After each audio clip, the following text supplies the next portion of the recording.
mis hermanos, vamos a abrir la palabra del Señor en Job capítulo 25.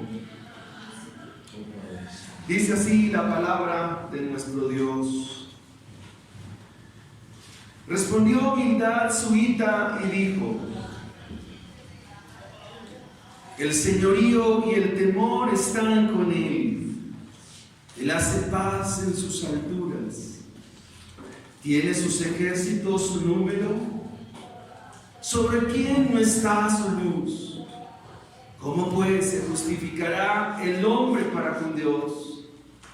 ¿Y cómo será limpio el que nace de mujer? He aquí que ni aún la misma luna será resplandeciente, ni las estrellas son limpias delante de sus ojos.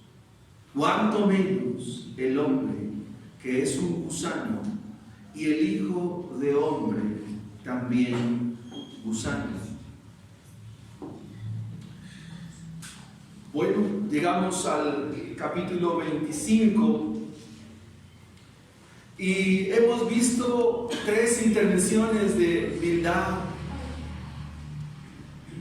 De pronto, para tomar la línea del libro, debemos recordar, amados hermanos, que Job es un hombre del cual se describe por el libro como un hombre recto, perfecto, temeroso de Dios y apartado del mal.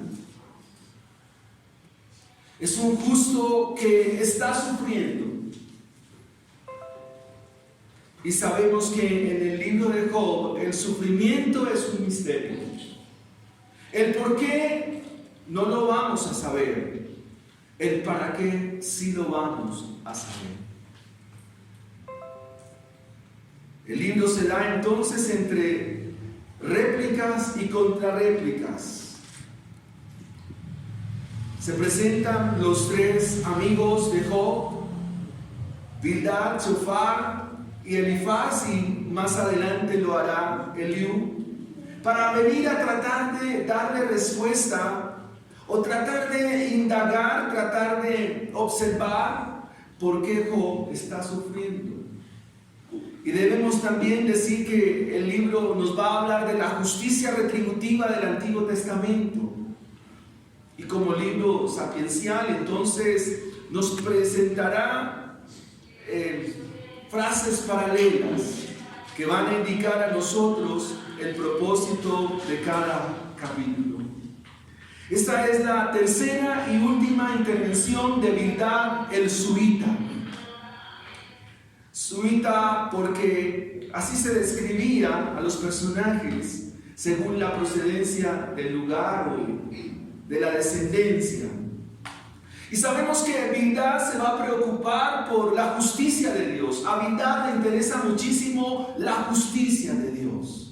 Y sabemos que en sus intervenciones ha sido vehemente y ha sido en algunos momentos avasallante. Y dentro de sus intervenciones quiere siempre llevar a Job y tratar de indicarle que lo mejor que puede hacer Job es arrepentirse. Lo mejor que puede hacer Job es confesar sus pecados.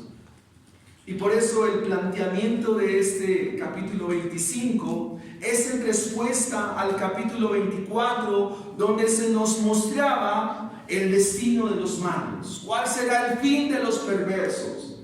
¿Cuál será el fin de todos aquellos que estarán sin Cristo y que morirán sin Él? En este capítulo se nos va a presentar entonces la grandeza de Dios. Y si al final usted mira el versículo 6, el hombre va a ser comparado con una larva o con un gusano. La grandeza de Dios y la insignificancia del hombre. Y ese es el título del sermón. La grandeza de Dios y la insignificancia del hombre. El pasaje que hoy nos presenta Bildad evidentemente nos va a hablar de la grandeza de Dios. Pero también el pasaje nos va a mostrar lo simple que es el hombre. Al final, esas dos palabras, gusano y larva, eran animales de la tierra del norte de Arabia, es donde queda la tierra de Uz, es la tierra de los orientales. Y allí se mostraba entonces estos animales. Una cosa es la larva, que es el proceso del embrión, y luego finalmente el gusano. Así es el hombre. Así que entremos a mirar nuestro primer punto, nuestro primer encabezado, que lo vamos a encontrar en los versículos del 1 al 3. Leamos una vez más.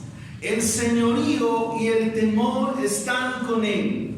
Él hace la paz en sus alturas. Tiene sus ejércitos número. ¿Sobre quién no está su luz? Y en este primer encabezado, en este primer punto, vamos a ver que dentro de la grandeza de Dios está su señorío y su poder. Su señorío y su poder. Así que Bildad dice, el señorío y el temor están con él. Realmente cuando se habla de su señorío, está hablando de que ese señorío produce un temor espantoso. Algunos usan la expresión un temor pavoroso. Ahora, esa palabra señorío o esa expresión, ese vocablo indica que en la grandeza de Dios se va a expresar una autoridad suprema. Esa palabra es la que se traduce en la Septuaginta como Kyrios. Y esa palabra Kyrios o Señor nos va a mostrar que Dios es el amo, Señor de todas las cosas, que Él gobierna sobre todo el universo con poder. Así que su dominio no tiene límite. No hay nada que contenga a Dios. No hay nada que pueda hacerle frente a Dios. Todo le pertenece a Él, porque Él es Señor. Es Señor sobre todas las cosas. Ahora, cuando nosotros en nuestras oraciones pronunciamos la palabra Señor, ¿ustedes saben qué es lo que están diciendo? Cuando estamos orando y decimos Señor, Dios mío, ayúdanos, en esa expresión Señor, ¿qué es lo que está aflorando de nuestros labios? El Salmo 24:1 dice, de Jehová es la tierra y su plenitud, el mundo y todos los que en él habitan. El Salmo 115, versículo 4 dice, Dios reina sobre todas las cosas, todo lo que quiso ha hecho. El Salmo 139 nos dice, no hemos pronunciado palabra y aquí tuya las aves. Así que cuando nosotros traemos a nuestra mente la palabra Señor y la ponemos en nuestros labios, creo que la iglesia tiene que ser un poco más cuidadosa cuando dice Señor. Porque cuando decimos Señor, estamos diciendo que nosotros somos sus siervos, que nosotros somos sus criaturas. Y que cuando decimos Señor, está diciendo la Biblia, y Bildad nos amonesta a nosotros en esta mañana para que seamos mucho más cuidadosos, para que seamos mucho más reverentes, para que tengamos una comprensión y sentido cuando estamos orando, aún cuando estamos cantando. Cuando decimos Señor, estamos con nuestra boca indicando su señorío, su dominio, su supremacía, su soberanía, que todo lo que Él dice es absoluto y que su palabra también describe su mismo carácter. Así que cuando hablamos de Señor, estamos diciendo que Él es un soberano y que nada se compara con Él, que sus propósitos, sus designios, todo para Él es debidamente notificado. Así que en consecuencia, amados hermanos, la primera aplicación cuando hablamos de su señorío es ser cuidadosos. Si decimos Señor, es porque nosotros somos sus siervos. A veces hemos confiado que Cristo es nuestro Salvador, pero descartamos que Cristo es nuestro Señor. Pero si decimos que Él es nuestro Salvador, por implicación del texto, está diciendo que Cristo es nuestro Señor. Así que lo que Él demanda como Señor de nuestras vidas es obediencia. Obediencia, hermano. Que todos seamos obedientes a su palabra. Hemos dicho que cuando Bildad, Chofar y Elifaz quieren aplicar su teología ortodoxa del Antiguo Testamento, en la aplicación es en lo que fallan. Porque cuando Bildad le habla del señorío, Job lo está escuchando. Pero ¿quién más como Job? De hecho, cuando Hasatan se presenta allí delante de Dios, las palabras de Dios son: no hay otro como Job en toda la tierra. ¿No has considerado a mi siervo Job? Job era obediente, recto, perfecto, temeroso de Dios y apartado del mal. Era un hombre obediente. Y cuando miramos la descripción del libro en aplicación para nosotros, entonces debemos entender, amados hermanos, que cuando decimos el señorío y el temor están con Él, es porque son cualidades, atributos inherentes al carácter de Dios. Sin embargo, amados hermanos, quiero que usted pueda meditar en esa palabra temor. La versión de Jerusalén le dice de esta manera: Él es soberano y temible en gran manera. Él es soberano y temible en gran manera. ¿Quién es este Dios que está en esta mañana en medio nuestro? Quisiera ilustrarlo en una moraleja de Esopo, una fábula. Y se titula La rana y el león. Era una rana que se posaba todos los días frente al león, y el león con sus garras así la miraba. Y la rana, entre más se acercaba al león, dice Esopo, iba perdiendo respeto. Y la rana, entre más se acercaba al león, más irrespetuosa, más indecorosa, más irreverente. Finalmente se acercó tanto que el león levantó su garra y la aplastó. Amados hermanos, en la medida que nosotros nos acercamos a Dios, es para ser más reverentes. En la medida que nosotros nos acercamos a Dios y conocemos de Él, el temor de Él debe inundar nuestro corazón. Porque ciertamente Él es soberano y es temible en gran manera.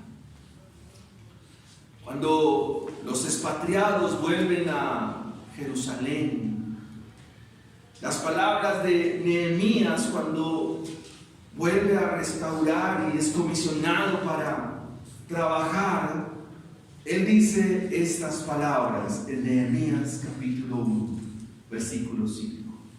Y te dije: te ruego, oh Jehová, Dios de los cielos, fuerte, grande y temible, que guardes el pacto y la misericordia a los que aman y guardan sus mandamientos. Esté ahora atento tu oído, abiertos tus ojos, para oír la oración de tu siervo, que hago ahora delante de ti día y noche por los hijos de Israel, tus siervos. Y confieso los pecados de los hijos de Israel que hemos cometido contra ti. Sí, yo y la casa de mi padre hemos pecado. Lo que está diciendo Nehemías en su oración es describir el carácter de Dios. Y y lo describe como un Dios fuerte, como un Dios grande, pero también como un Dios temible, y temible en gran manera. Así que cuando Bildad le propone a Job y le dice, el señorío y el temor están con él, esto podríamos decirlo, que su poder y su ira, su temor, también son de él. Y ustedes miran esa expresión en pregunta del versículo 3. Él hace paz en sus alturas. Algunos atribuyen esta expresión a que los ángeles que se revelaron, los describe el libro también en el capítulo 4, versículo 15, en el capítulo 15, versículo 5 del libro de Job, y hace referencia a que en Él, o en Dios, o en su santa morada, reina la paz absoluta. De hecho, el verbo que aparece aquí para paz es el verbo hebreo shalom, que tiene que ver con la paz, con el reposo, con la quietud. De hecho, la palabra Shabbat y la palabra shalom tienen la misma raíz hebrea y hace referencia a que en la morada de Dios o en el reino de Dios hay paz. Ahora, Bildad nos presenta una pregunta. ¿Tienen sus ejércitos número? ¿Qué dirían ustedes? ¿Sabe Dios de sus ejércitos? Y tiene que pensar también en el libro del Éxodo, porque el ejército con el cual Dios combate a Egipto en tiempo de Moisés fue un ejército de langostas. ¿Será que Dios conoce el número de las langostas? ¿Qué habrá en Dios que no se pueda ocultar, que se pueda esconder? Así que, si ustedes piensan una vez más en el punto, en su señorío y su poder, es un Dios que lo conoce todo. Es más, Dios sabe los cabellos. Dios conoce lo profundo de tu corazón, conoce lo profundo de nuestra vida. ¿Acaso sus ejércitos celestiales, sus ejércitos sobre la tierra, los habitantes de la tierra, qué son delante de Dios? ¿Los conoce Dios? Por supuesto, los conoce plenamente. Así que, amados hermanos, su señorío y su poder no tienen límite alguno. ¿Sobre quién no está su luz? Y aquí cuando el escritor sagrado nos menciona esta pregunta, significa que la luz de Dios lo irradia todo. No solo dentro de su señorío y su poder se encuentra su omnisciencia, porque este pasaje nos revela muchas cualidades de Dios, sino que en esta mañana también revela algo que para Él es ofensivo, algo que para Él es horripilante, algo que Él no puede soportar, y es el pecado de todos nosotros. Es la oscuridad que inunda nuestro pecado. Y esa es una pregunta que tiene que ver contigo, amado hermano, en esta mañana, contigo, amada hermana, con ustedes, niños, en esta mañana, con todos nosotros. Y es el pecado de nuestra vida. ¿Estás a cuentas con Dios? ¿Realmente eres un hombre justo hoy delante de Dios? ¿Eres una mujer justa delante de Dios?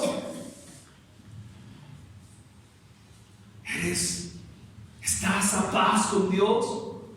O como diría Pablo a los romanos en el capítulo 5, o la ira de Dios está pesando hoy sobre tu vida. ¿Eres un hombre íntegro en Dios? ¿Eres un hombre transparente delante de Dios? ¿Puedes levantar tu mano en esta mañana y decir, no tengo pecado? Y eso me lleva entonces a nuestro segundo punto.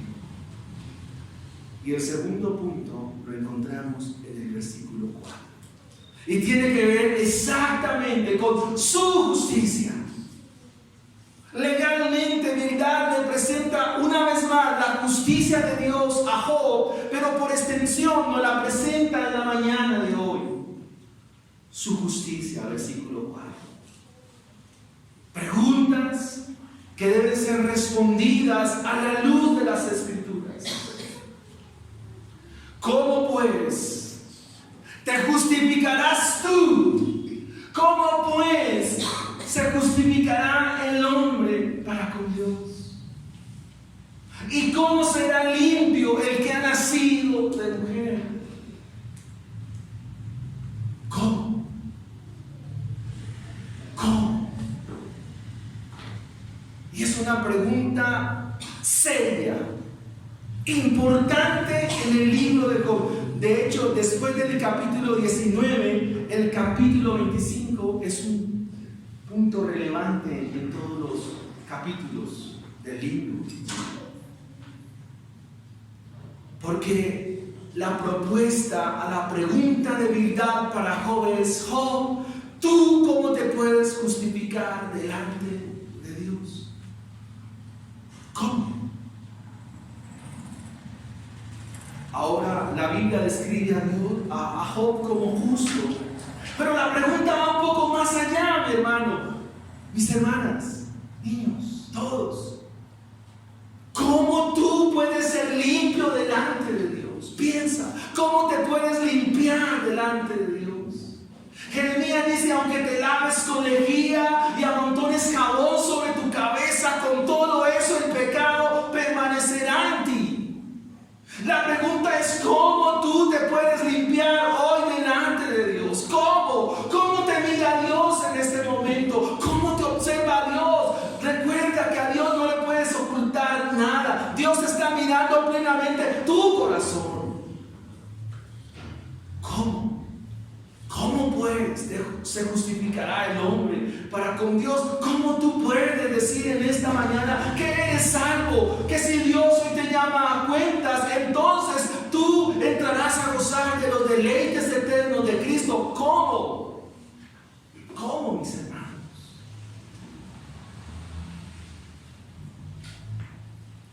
La respuesta es contundente. ¿Las obras nos justificarán delante de Dios? ¿Eres tú justo porque vienes a la iglesia? ¿Eres tú justo porque oras, porque cantas, porque ayunas, porque levantas tus manos, porque lees la Biblia? ¿Tú crees que eres justo por eso delante de Dios? ¿Tú crees que eres justo porque naciste en una familia cristiana y tus padres son cristianos? ¿Crees que por eso eres justo? Si pensamos de esta manera, nuestro camino no es el cielo, es el mismo infierno. Así que no podemos tratar de engañarnos en la mañana de hoy, porque estamos hablando de la justicia de Dios. Y todos nosotros sin Cristo Jesús somos reos de muerte. La ira de Dios pesa todos los días sobre nuestra vida. Dios está airado todo el tiempo con el impío. Y si no viene arrepentimiento y no viene a fe a los pies de Cristo Jesús, entonces la ira de Dios está sobre todo aquel que no cree al Evangelio. Así que, mis amados hermanos, cuando hablamos de la justicia de Dios, estamos hablando de un atributo que tiene que ver con el aspecto legal de Dios. Hablar de la justicia de Dios es hablar de que Él demanda algo de todas sus criaturas. Por cuanto todos pecaron, todos están destituidos de la gloria de Dios. Así, ¿cómo pues se justificará el hombre para con Dios? Pero déjenme ir un poco más allá.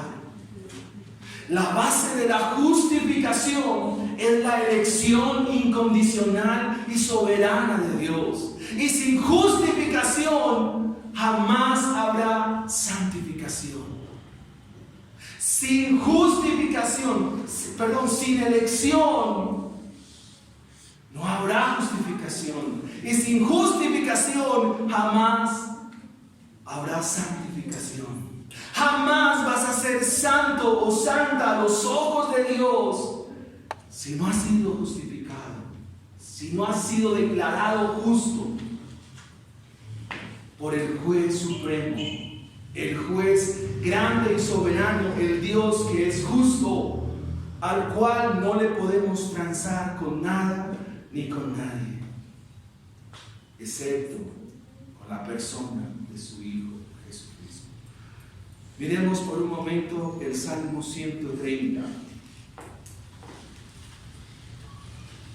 Dice entonces así. Salmo 130, versículo 3. Los salmistas usaban abreviaturas y usted encuentra la expresión Jehová en abreviatura. Señor,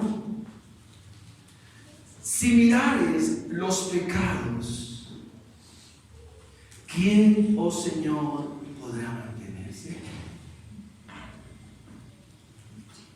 Si Dios mirara nuestros pecados,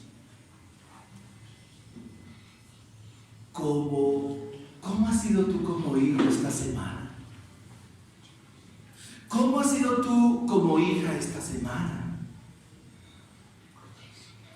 ¿Cómo has sido tú como esposo con tu esposa esta semana?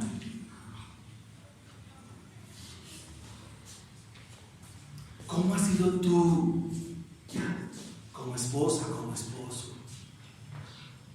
Pregunta, ¿hemos pecado? ¿O el único que ha pecado soy yo? ¿Hemos pecado? Sí. Yo el primero de los pecadores, dice Pablo a Timoteo. ¿Hemos pecado? Así que la pregunta es profunda. Si mirares mis pecados, tus pecados, nuestros pecados, ¿quién, oh Señor, podrá mantenerse? ¿A dónde nos lleva el Evangelio entonces en esta mañana? A la grandeza de Dios, pero a lo insignificantes que somos. A su grandeza, pero lo mínimos que somos. Ese es el Evangelio. Porque lo que hace el Evangelio es exaltar la grandeza de Cristo, pero humillar nuestro corazón. Si el Señor examina hoy nuestra vida, que de seguro lo está haciendo por su palabra, nos está diciendo: mira, hay pecado. No pueden levantarse delante de mí. No lo pueden hacer. ¿Quién podrá mantenerse? ¿Quién podrá sostenerse delante de Él? ¿Quién en esta mañana puede levantarse erguido y decir: aquí estoy, Señor, esta semana no he cometido ningún pecado? ¿Quién puede levantarse en esta mañana y decir: Dios, aquí está mi pecho, aquí estoy, Señor? ¿Recuerda la parábola de Lucas 18? ¿Quiénes se presentaron al templo?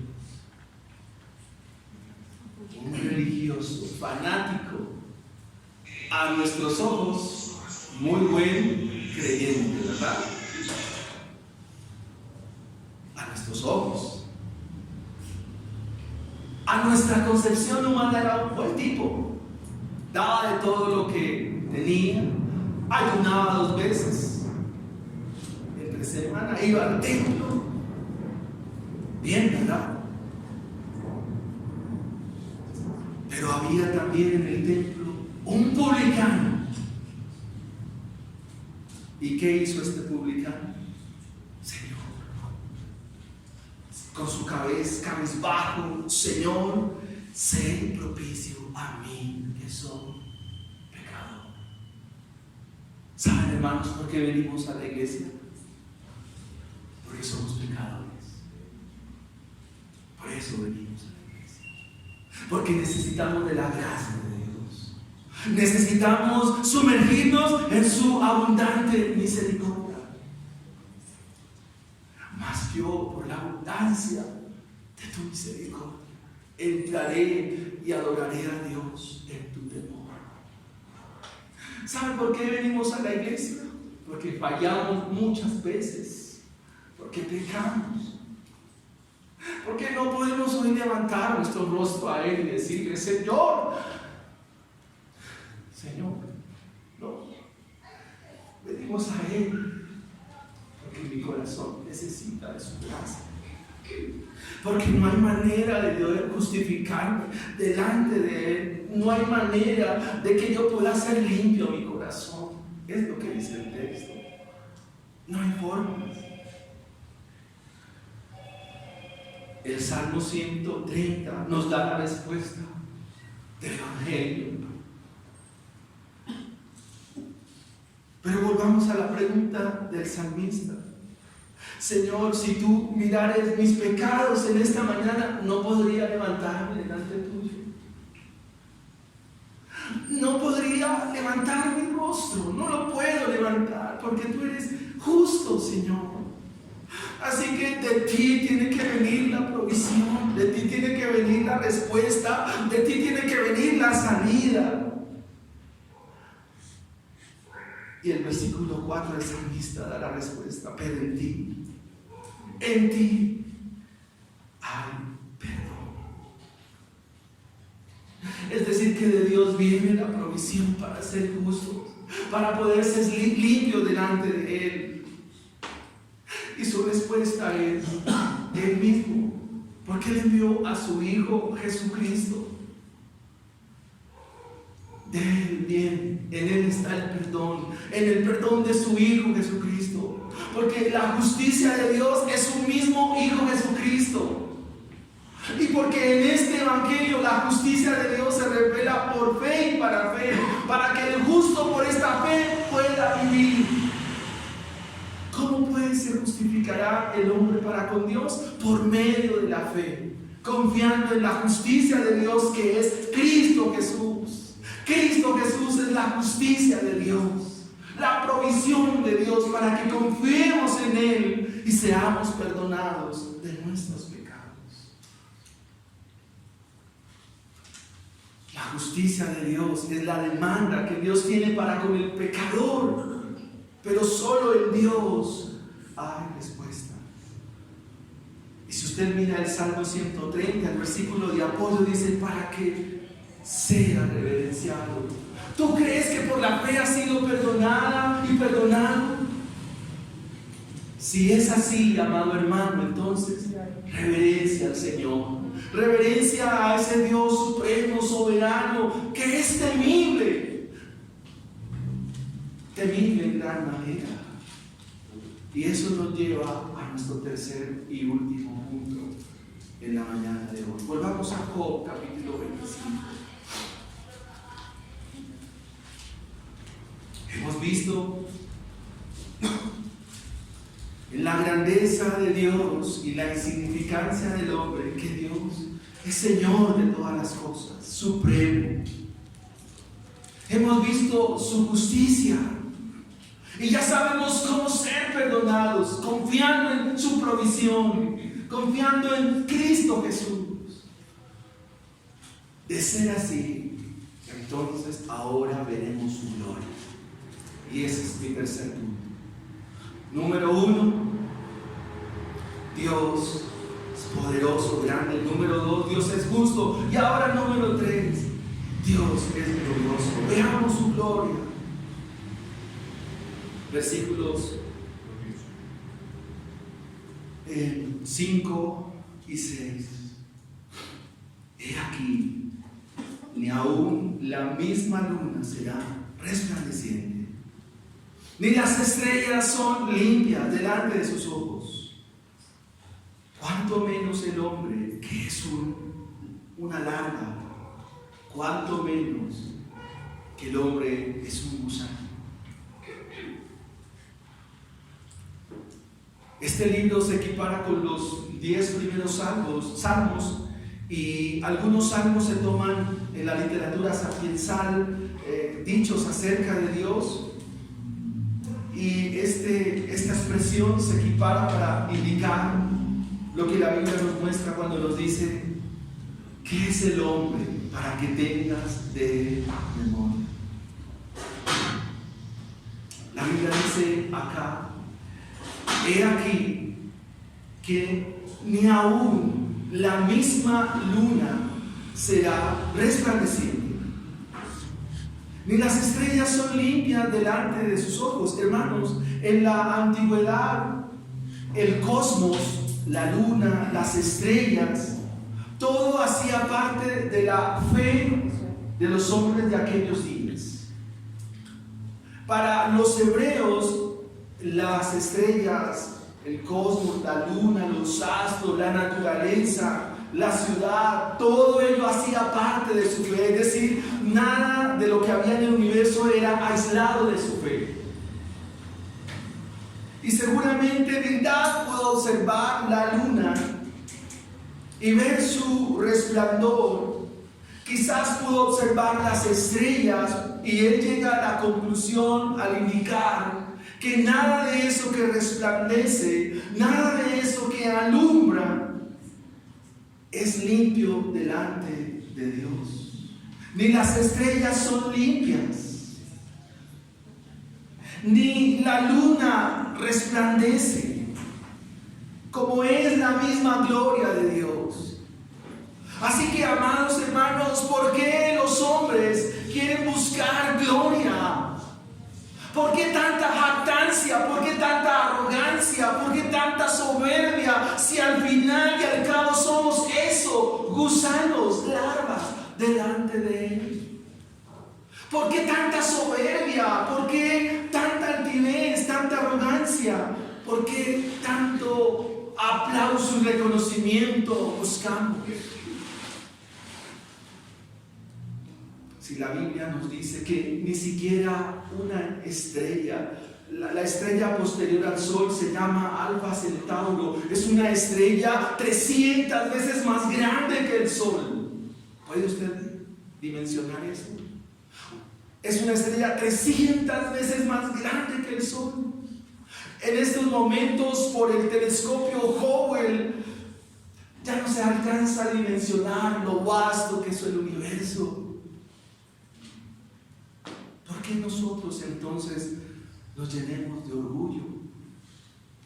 ¿Por qué no imitar al que dijo estas palabras, al que hizo todo eso? Aprendan de mí que soy manso y humilde de corazón. Ni las estrellas, ni la luna, nada se compara con la gloria de Dios. Al final del Apocalipsis, allá en el capítulo 20, ustedes van a encontrar estas palabras: no se requiere ni del sol ni de la luna, porque su gloria lo llena todo. Su gloria lo llena todo. Arthur Pym dice: la gloria de Dios no será aumentada, pero tampoco será disminuida. Dios es glorioso antes de todas las cosas.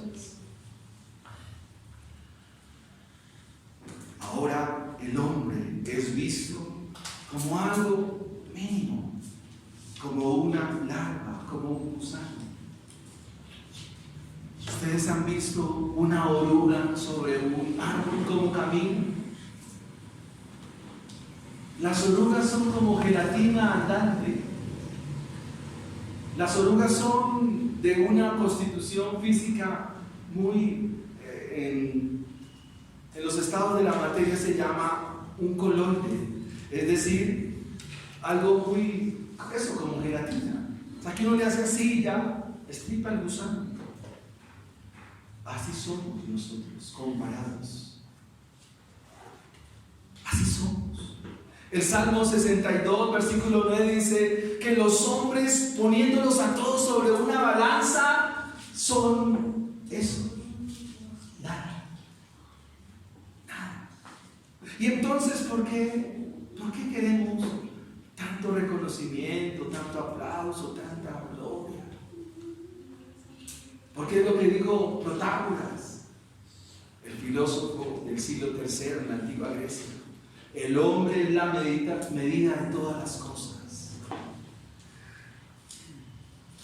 Aún el mensaje de nuestros días es: tú eres lo máximo de la iglesia, tú eres lo mejor de la iglesia, tú eres lo último de la iglesia. Y hay una congregación que predica y dice que Dios sin el hombre no puede vivir. ¿Puede creer usted a eso? Lo que predican en esta congregación. Una congregación abarrotada, le hacen fila para entrar. Y allí se dice: Dios no puede vivir sin el hombre. Y pensar que a eso le llaman el mensaje del cristianismo. Pero no perdamos de vista la gloria de Dios. La pregunta con la cual deseo cerrar en esta mañana es: ¿cómo quieres encontrarte la gloria de Dios? ¿Cómo te la quieres encontrar? Porque al final de la historia de nuestra vida habrá un momento en que la gloria de Dios, quien es Cristo mismo, va a tener un encuentro con nosotros. Definitivo, único y trascendente. Y solo hay dos respuestas a esta pregunta. ¿Te lo quieres encontrar en su resplandor, su gloria, o como juez? Acompáñenme por favor a Mateo capítulo 25.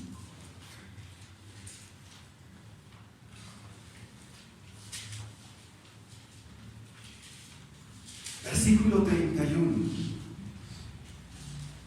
Cuando el Hijo del Hombre venga en su...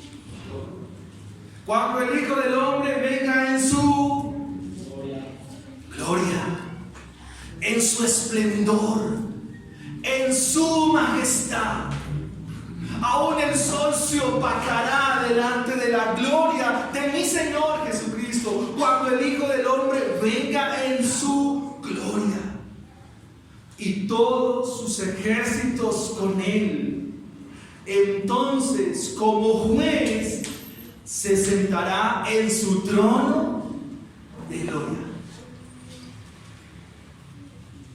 ¿Y qué va a pasar? Serán reunidas delante de él todas las naciones,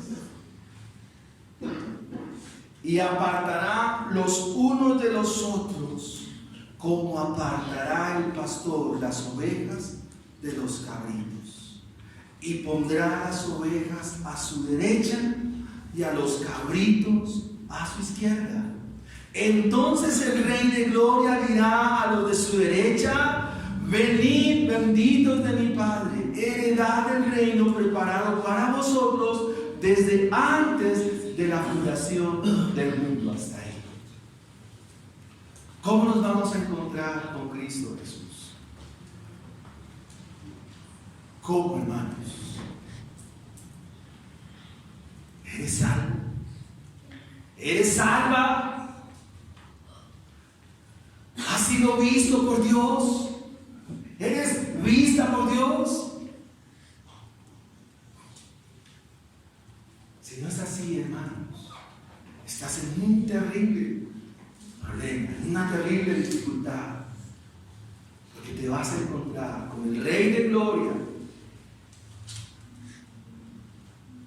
de manera justa, porque has cometido pecado, porque has ofendido gravemente a Dios, porque no eres justo delante de Él. Sin embargo, Dios envió a ese Rey, descendió del cielo, se hizo como uno de nosotros, para que todo aquel que en Él cree no se pierda, mas tenga vida eterna, y pueda venir delante de Él en la mañana de hoy y entregar su vida y entregar su corazón. Si vienes a Él en esta mañana en arrepentimiento y fe delante de Él, entonces un día podrás contemplar su gloria, su majestad, y le verás tal como Él es, en su gloria y su poder. Bildad, en este capítulo 25 de Job, habla cosas teológicas, pero al final Job tiene que orar por él, para que él también venga y se arrepienta. Capítulo 42, dice que Job tuvo que orar por ¿quién? Si usted ha leído el libro completo, si no lo ha hecho, hágalo. Dice que al final Job tiene que orar por sus amigos. Este hombre que hablaba como cristiano y decía cosas como cristiano, al final tuvo que arrepentirse. Es probable que usted hable como cristiano, piense como cristiano, actúe como cristiano, pero necesita arrepentimiento.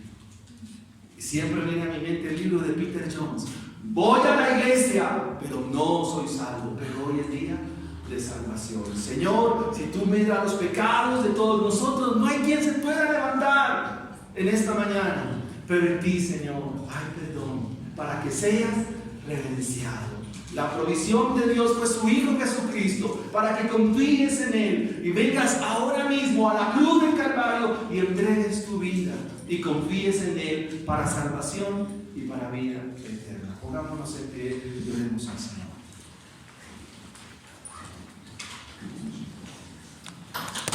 Padre que estás en el cielo, Dios de toda gracia, Dios de toda consolación y Dios de toda esperanza. Tú eres un Dios poderoso, sin igual. Eres un Dios grande, mas nosotros somos finitos. Pero en nuestra finitud, Padre, hoy nos has dado la bendición de escuchar el mensaje de tu palabra, de reconocer que somos pecadores. Pero en ti, Señor, hay perdón para que sea reverenciado, para que nuestros labios puedan, Dios, hablar de tu grandeza, hablar de tu poder, como el terrible Nabucodonosor, que después de su proceso pudo hablar y decir: no hay Dios como el Dios de Daniel, porque Él domina sobre todo, y no hay quien detenga su mano ni en el cielo ni en la tierra. O como una mujer llamada Rahab, que escuchó de las proezas de Jehová y dijo: el Dios de Israel es un Dios potente en los cielos, es un Dios grande en los cielos, ese Dios que ve a los hombres como criaturas. Señor, un día envió a su Hijo Jesucristo para que fuere como uno de nosotros, para que fuera llevado a la cruz del Calvario y morir por nuestros pecados, por morir por mis transgresiones. Padre, muchas gracias, Señor. Bendito Dios para siempre.